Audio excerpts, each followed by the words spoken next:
O programa Saber Direito dessa semana é com o professor Júlio Hidalgo. O curso é sobre direito constitucional. Tem dúvidas sobre o assunto? Mande um e-mail, saberdireito@stf.jus.br. E você também pode estudar pela internet, www.tvjustiça.jus.br. Olá, eu sou o professor Júlio César Hidalgo e nós estamos aqui para a nossa quinta e última aula desse curso do Saber Direito intitulado A Administração Pública na Constituição. Mas antes de começarmos a quinta aula, vamos rever um pouco do que vimos na nossa quarta e última aula. Você se recorda que na nossa quarta e última aula, nós começamos a falar sobre os servidores públicos, porque nas três primeiras aulas nós falamos da administração pública. Na quarta aula nós falamos dos servidores públicos. Começamos aprendendo, lá pelo inciso 1 do artigo 37, que os cargos, empregos e funções públicas são acessíveis aos brasileiros e aos estrangeiros. Depois vimos no inciso 2 que a investidura em cargo público de provimento efetivo depende da aprovação em concurso público de provas e títulos. E falando ainda dos concursos, nós aprendemos que o prazo de validade do concurso, que é de até 2 anos, prorrogável por igual período, é contado a partir da homologação do resultado deste concurso. E aí sim, nós entramos na área da remuneração do servidor público, inciso 11 do artigo 37. Aprendemos que o servidor público federal tem o seu teto remuneratório no subsídio mensal em espécies do ministro do Supremo Tribunal Federal, que o servidor público estadual do Executivo tem como teto remuneratório o governador do estado, o do Legislativo, o deputado estadual, o do Judiciário estadual, o desembargador do Tribunal de Justiça do Estado. E por último, que o servidor municipal tem como teto remuneratório o subsídio do prefeito. E tratamos também da regra da inacumulabilidade de cargos. Aprendemos que os cargos públicos são inacumuláveis, salvo exceção como 2 cargos de professor, 2 cargos privativos da área da saúde, 1 cargo de professor mais um outro cargo técnico ou científico e uma que está lá no artigo 38, a possibilidade de acumulação, 1 cargo público mais um mandato eletivo de vereador. Lembra-se disso? Bom, e agora nesse módulo nós vamos começar a tratar da aposentadoria do servidor público. Artigo 40 da Constituição Federal. Vejam, lá no artigo 40, nós encontramos as regras da aposentadoria do servidor titular de cargo efetivo. E pouco importando se ele é um servidor federal, estadual, distrital ou municipal, tá?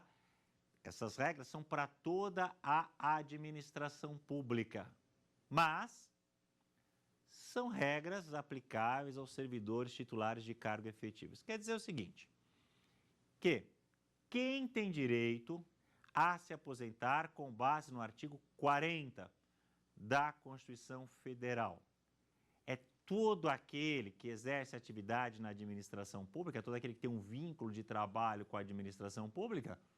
Não. Quem tem direito é aquele que possui um cargo público, olha, cargo público. Existe uma diferença entre cargo e emprego, porque a Constituição, ela, em muitos dispositivos aí do artigo 37, principalmente, ela se refere a cargo ou emprego. Cargo ou emprego. Se você for no inciso 1 do artigo 37, ele fala de cargo ou emprego. Mas você sabe me dizer qual é a diferença de cargo e emprego? No que eles são diferentes? Fácil. Cargo é quando o servidor é regido por estatuto, né? Quando a relação de trabalho do servidor, ela é regida por estatuto, uma lei. Os direitos e deveres daquele servidor estão em lei. Emprego é quando essa relação de trabalho é regida por CLT, pela consolidação das leis do trabalho. É por isso que é muito comum se ouvir o termo servidor público estatutário e servidor público seletista. Pois bem, essa aposentadoria que está disposta, que está prevista aí no artigo 40 da Constituição, ela é uma aposentadoria prevista para quem tem cargo público, ou seja, aquele que tem um emprego público, aquele que exerce sua atividade, por exemplo, numa empresa pública ou numa sociedade de economia mista e que, portanto, lá na sua empresa pública, na sua sociedade de economia mista, ele é regido por CLT, esse indivíduo vai se aposentar pelo RGPS, Regime Geral da Previdência Social, a aposentadoria do INSS, tá? E mais, nós vimos também que tem servidores que são temporários, não é isso? Contratados por um período determinado, em caso excepcional, interesse público, inciso 9 do artigo 37 da Constituição.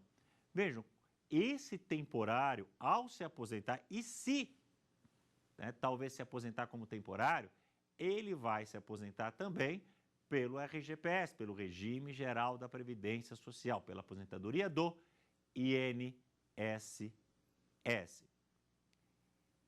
E aqueles servidores que têm um cargo em comissão, um cargo de livre nomeação e exoneração. Vejam, se o servidor não possui cargo efetivo, só possui cargo de livre nomeação e exoneração, e ele se aposenta nesse cargo de livre nomeação e exoneração, ele também vai se aposentar pelo Regime Geral da Previdência Social. Resumindo, empregado público, aquele que tem emprego, regido por CLT, o servidor temporário e aquele que tem um cargo em comissão de livre nomeação e exoneração, todos eles se aposentam pelo Regime Geral da Previdência Social. Só tem direito a essa aposentadoria prevista no artigo 40 da Constituição aquele que tem um cargo público efetivo. Essa aposentadoria também não é para quem tem só cargo eletivo, hein? É um cargo público efetivo. E você sabe me dizer quais são as regras de aposentadoria do servidor público, né? Que se eu sou o servidor público, quando que eu posso esperar me aposentar? Vamos lá ver essas regras?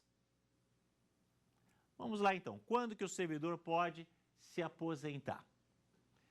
Vejam, nós temos vários tipos diferentes de aposentadoria. Vamos começar com a aposentadoria conhecida como voluntária.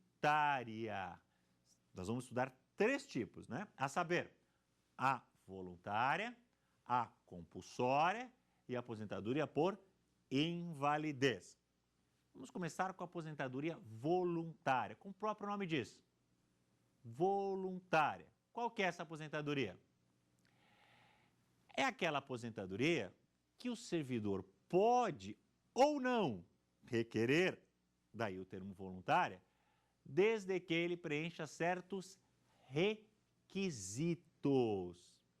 Por isso, a voluntária. Então, eu sou servidor, sou servidora, estou trabalhando na administração e desde que eu preencha certos requisitos, eu posso requerer a minha aposentadoria ou posso optar continuar trabalhando. E quando que o servidor pode optar pela sua aposentadoria? Vejam, o servidor pode optar pela sua aposentadoria voluntária, pode requerer essa aposentadoria voluntária aos 60 anos de idade e 35 anos de contribuição. Vamos fazer um pouco de conta? Vamos lá misturar o direito com a matemática. Vamos imaginar que um servidor hipotético, o Joãozinho, está com 10 anos de contribuição pelo Regime Geral da Previdência Social, pelo INSS. E hoje o Joãozinho entra no serviço público, passou no concurso, tomou posse, está feliz da vida. Primeira pergunta, esse período contribuído para o INSS, para o Regime Geral da Previdência Social, o Joãozinho vai colocar embaixo do braço e carregar para o serviço público? Ou tudo que ele contribuiu foi para a lata do lixo? Resposta? Ufa! O Joãozinho vai carregar essa contribuição do regime geral da Previdência Social, sim.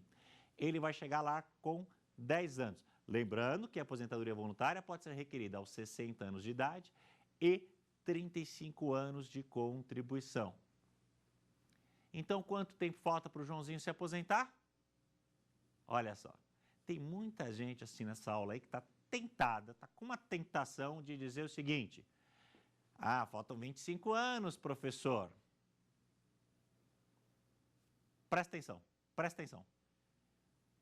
Pessoal, eu disse o seguinte, que o servidor pode requerer a sua aposentadoria voluntária aos 60 anos de idade e 35 de contribuição. E uma conjunção aditiva, e 35 de contribuição. Na verdade, o que nós teríamos que perguntar para o nosso Joãozinho? Qual é a idade dele?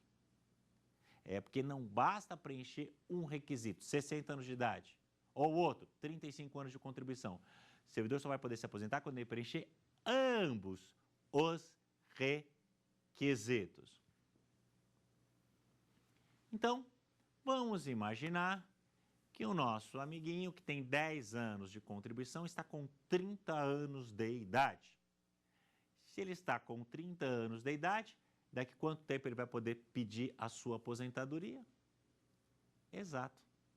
Só daqui 30 anos também, quando ele já tiver completado 60 anos de idade e tiver pelo menos 35 anos de contribuição. Mas lembre-se, esta é a regra de quem? Do Joãozinho, servidor. Por quê? Porque a Mariazinha, a servidora, ela tem regra diferenciada, né? As mulheres têm uma regra diferenciada de aposentadoria.